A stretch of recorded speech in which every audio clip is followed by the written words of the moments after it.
సింగరేణి యాజమాన్యం రేపు తలపెట్టినటువంటి సింగరేణి ఆవిర్భావ దినోత్సవాలకు రమ్మని కబురు వచ్చింది. కానీ గుర్తింపు కార్మిక సంఘంగా సింగరేణి వ్యాప్తంగా తీసుకున్న నిర్ణయం మేరకు ఆ యొక్క లో ప్రొఫైల్లో అవమానకరమైన పద్ధతిలో జరగబోతున్నటువంటి సింగరేణి తల్లి జన్మదినోత్సవానికి రావడానికి గుర్తింపు సంఘంగా మేము నిరాకరించాం.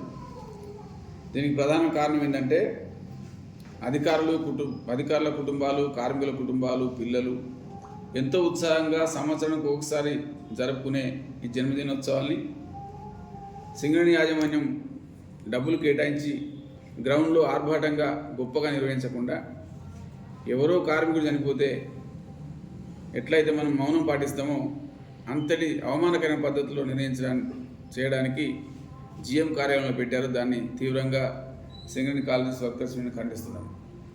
మొన్నటికి మొన్న రేవంత్ రెడ్డి ఫుట్బాల్ ఆడడం కోసం 10 కోట్ల రూపాయలు ఇచ్చిన సింగరేణి యాజమాన్యం సింగరేణి తల్లి జన్మదినోత్సవాన్ని అవమానకరంగా డబ్బులు కేటాయించకుండా నిర్ణయించడాన్ని ప్రతి కార్మికుడు తప్పుపడుతున్న పరిస్థితి. అంతేకాదు రాష్ట్రంలో పాఠశాలల్లో పరిస్థితులు బాగాలేవని ప్రభుత్వ పాఠశాలకు వందలాది కోట్ల రూపాయలు ఇచ్చిన యాజమాన్యం ఎవరో కలెక్టర్ ఉద్యోగానికి ప్రిలిమినరీ ఎగ్జామ్స్ పాస్ అయితే అతను కలెక్టర్ అవుతాడో లేదో తెలియదు కానీ మనిషికి 1 లక్ష రూపాయలు ఇచ్చిన యాజమాన్యం, ముఖ్యమంత్రి ఆటకు 10 కోట్లు ఇచ్చిన యాజమాన్యం సింగరేణి ఉత్సవం నిర్వహించడంలో ఎందుకు అంత తప్పుడు పద్ధతులు నిర్ణయం తీసుకున్నారో కార్మిక వర్గానికి సమాధానం చెప్పాల్సిన అవసరం ఉన్నది. ముఖ్యమంత్రికి ఇచ్చిన 10 కోట్ల రూపాయలు సింగరేణి తల్లి జన్మదినోత్సవాలకు ఖర్చు పెడితే 25 సంవత్సరాల పాటు ఉత్సవాలు చేయవచ్చు.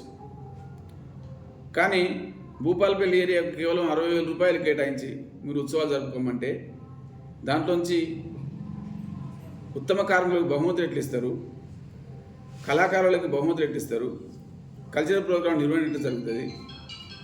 ఈ విషయం సింగరేణి యాజమాన్యం ఆలోచించలేదా అని మేము అడుగుతున్నాం. ఈరోజు కార్మిక వర్గం వేసే ప్రశ్నలకి యాజమాన్యం వద్ద సమాధానం లేదు. కేంద్ర ప్రభుత్వాలు, రాష్ట్ర ప్రభుత్వాలు కలిసి కార్మిక వర్గాన్ని నట్టేట ముంచే ప్రయత్నం చేస్తున్న సంగతి మనకు తెలుసు. రాజకీయ జోక్యం కారణంగా ఇప్పటికే పీకల్లోది నష్టాల ఊబిలో కూరుకుపోయిన సింగరేణి సంస్థ 43,000 కోట్ల రూపాయలు ప్రభుత్వం బకాయి పడినా తెచ్చే పరిస్థితి లేదు.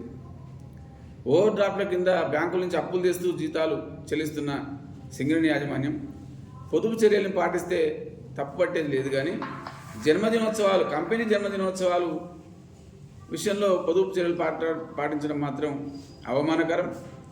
కాబట్టి గనుల్లో, డిపార్ట్మెంట్లలో రేపు సింగరేణి కార్మికులంతా నల్ల బ్యాడ్జీలు ధరించి సింగరేణి యాజమాన్యం యొక్క తీరుకు నిరసనలు తెలపాలని, అదేవిధంగా మైన్స్లో కానీ ఏరియాలో కానీ యాజమాన్యం నిర్వహించినటువంటి పతాకావిష్కరణ కార్యక్రమంతో పాటు ఏ ఉత్సవానికి కూడా సింగరేణి కార్మికులు అటెండ్ కావద్దని చెప్పి కార్మికులు పిలుపునిస్తూ ఉన్నాం.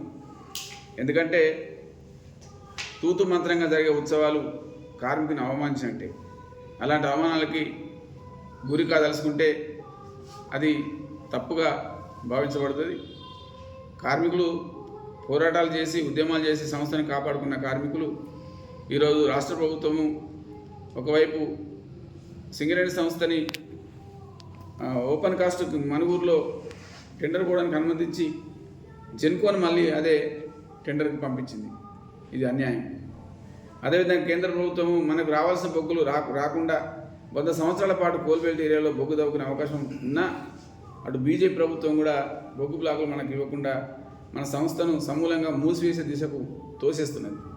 కాబట్టి రాష్ట్ర ప్రభుత్వం అయినా కేంద్ర ప్రభుత్వం అయినా కార్మిక వర్గానికి ద్రోహం చేస్తున్నది.